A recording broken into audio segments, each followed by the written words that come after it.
بقرآني فيشرق صبح برحاني أرتله وأحفظه وأقرأه بمعاني أسير بدرب قرآني ربيعي أنس أيامي صديقي بوح أحلامي شفاء الهم والشقوى يداوي جرحي دامي ربيعي أنس أيامي صديقي بوح أحلامي شفاء الهم والشقوى يداوي جرحي دامي ولما تهت ثم أتيت لدرب كلام رب البيت وجدت النور والسلوى مع القرآن اهتديت مع القرآن اهتديت. بسم الله الرحمن الرحيم. سورة النصر. سورة يدنا وحوي وسورة مدنية ويكجد سنتي سورة دي هره معناه ده واحد سودك النبي صلى الله عليه وسلم هجرة دي سكتب نبي أنتوا سو هجرة دي كدي بيسودك waxay ka hadlaysaa iyaduna hal arrin bay ku saabsantay arrintaasina waxa weeye nabiga sallallahu alayhi wa sallam markay soo dhawaatay geeridiisa oo risaaladii iyo fariintii Ilaahay u sii dhiibay inteedii badnayd uu gutay wax badan ayna laabnay ayaa nabiga sallallahu alayhi wa sallam suuradan lagu soo dejiyay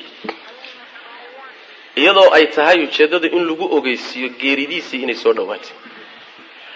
hawshaadii waad gudatay xilkaagii waad gudatay waqtigaagii baana soo dhawaaday wixii hadda ku laaban diyaar garow gal oo dhanka aakhiro markii horeba waad u badnayd laakiin dadaal siyaada la imo saasi suurad macaan ku saabsantay rabbi wuxuu yiri subhanahu wa ta'ala marka bismillaahir rahmaanir rahiim idaa goorti jaa u yimaado nasrullah allahi lintiisu haday timaado uu ku hiiliyay wal fathu iyo furid oo bilaada iyo dhulka ku furo oo waraayta aad aragto annaasa dadkii yadkhuluna ayagoo galaya fi diinillahi ilaahi diintiisa iyagoo galaya afwaajan ayagoo koox ayagoo aan mid iyo laba ahayna koox ayagoo diinta islaamka u soo galaya markaad aragto fasabbih markaad tasbiixso yaani waxa way aad u nazah rabbiga nazah bihamdi rabbika adiga oo alla mahadintiisa wata alla mahadintiisana adoo ku daray rabbiga mahadintiisa wastaghfirhu dambi dhaaf weydiiso alle maxaa yeelay innahu isagu kaana wuxuu ahaaday tawaaban mid tawbad aqbal badan buu ahaaday Abdullah ibn Abbas radiyallahu anhu hadith laga wariyo oo Bukhari iyo qeybka ay soo saareen baa jira hadithkaas wuxuu leeyahay Umar ibn Khattab radiyallahu anhu baa dhaqankiisu wuxuu caadis waxay ahayd odayaashu meesha ay fadhiyaan ay ku sheekaysanayaan ayuu Abdullah ibn Abbas wiil yar ah intuu kaxeeyo buu golaha odayaashu ay fadhiyaan buu geyn jiray oo odayaashu la fadhiisan jiray isagoo wiil yar ah rag muhaajiriintii kamid odayaasha kamid ah baa marka waxay yiraahdeen war wiilkan yarka Umar oo horta odayaasha uu fadhigooda keento ma naga diis nagu wiilal yar yar oo leeg waanu leenahay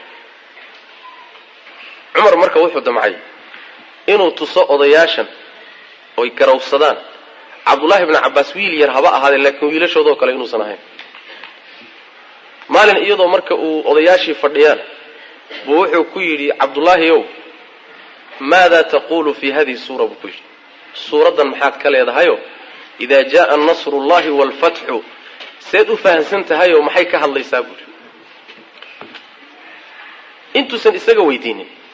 buu wuxuu weydiiyay odayaashii meesha fadhiyo wuxuu yiri waxaan idin weydiinayaa suuradan suuratul yaani waxa way nasr leeyahay bal ka warramo maxay ka hadlaysaa bal ii fasira markaas waxay yiraahdeen suuradu waxay leedahay markii ilaahay guushiisu ku siiyo aad furashadu timaado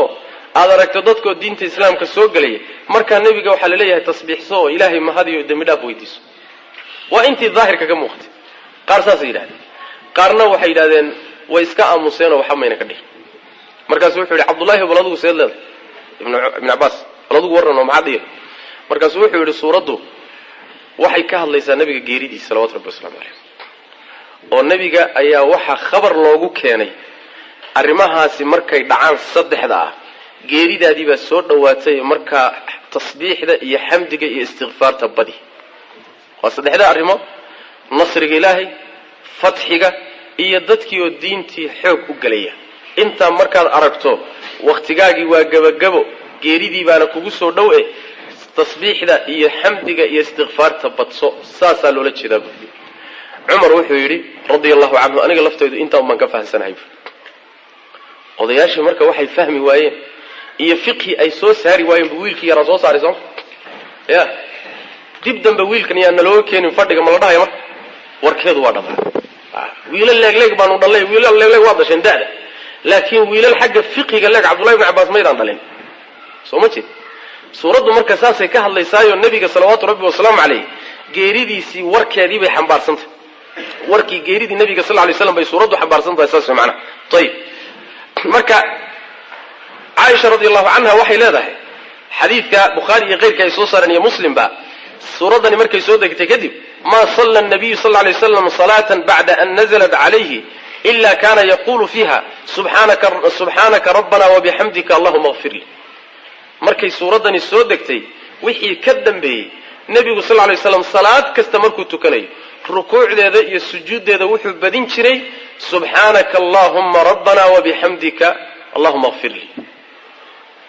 isagoo ku amal falaya suuradan ku amal falaya ana subhanaka wa fasabbih sama fasabbih wa subhanaka bihamdi rabbika wa bihamdika واستغفرهنا اللهم اغفر لي صاصي معنا سبحانك ربنا وبحمدك اللهم اغفر لي ايضا اسمرك النبي كعب في الجرس صلى الله عليه وسلم ركوع iyo sujuud buu nabadin jiray ila ay tii ilaahay uga timaado nabigu ka geeriyoodo salawaatu rabbi wasallam alayhi وفعلا suuradani markay soo degtay nabigu sallallahu alayhi wasallam waqti dheer ma sii noolayno taqriiban macnaha waxa weeye waxay soo degaysaa nasriga waxa laga wadaa waa guusha guud iyo libta guud ee ilaahay gaalada uu ka siiyay fatxigana waxa laga wada waa bilaada ilaahay u furay oo ugu horeyso magaalada Makka sanadkii 8 buu nabigu furtay sallallahu alayhi wasallam waraayta an-nas yadkhuluna fi diinillahi afwajan waxay tilmaamaysaa nabigu markuu sanadkii 8aad magaalada Makka qabsaday carabtii kale qabaa'ishii carbeed oo dhan markaas wixii sanadkaas 8aad ka dambeeyay bay wafdiyo soo dirsadeen markaasay wafdigaasi wuxuu xambaarsan yahay qabiilkay ka yimaadeen islaamnimadoodii bay wadaan sanadka sagaalada waa sanadka loo yaqaano aamul wufud sanadka wafdiyada la yiraahdaa waagii hore 2 nin iyo 3 nin iyo 1 nin baa diin islaamka soo galgalay carabtu markay maqashay Muhammad Makku qabsaday oo Quraysh uu ka adkaaday oo magaaladii Makka isaga ka talinaya hada marka waxa la yiri war ma yaalo markaas qabiil loo yimid qabiil walba wafdigu soo dirsan annaguna waanu soo islaamnimadanadii waatan odayaashii ugaasiyadii baa socda waa laabanaya qolo kala socota hadana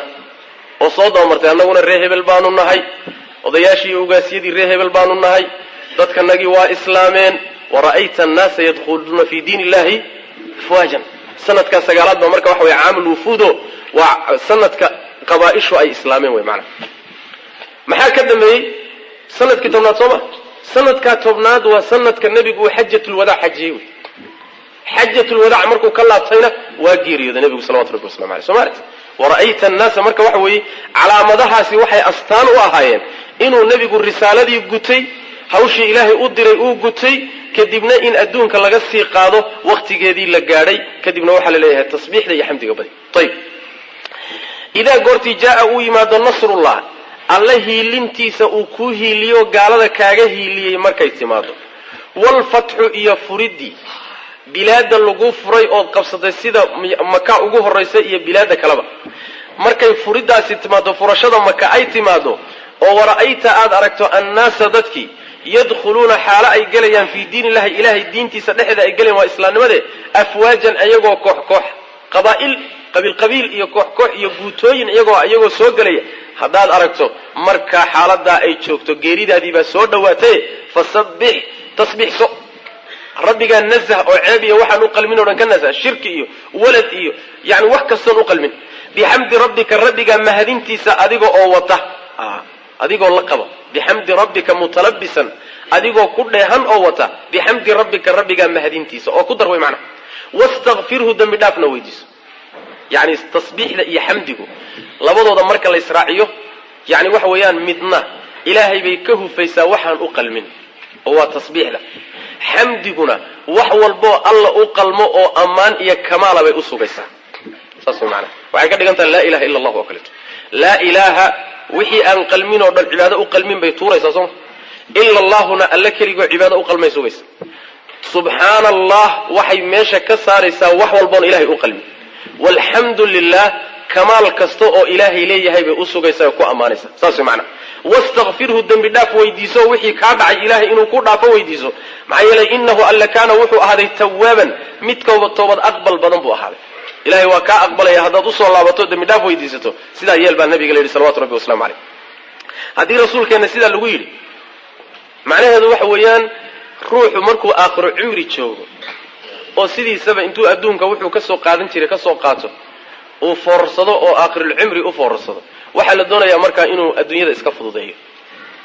waxaa la rabaa inuu khayrka xaggiisa u bato adduunyadii iyo shuqulkeedii iyo waxeed intuu iska soo fududeeyo oo macnaha wax way khayrka badsado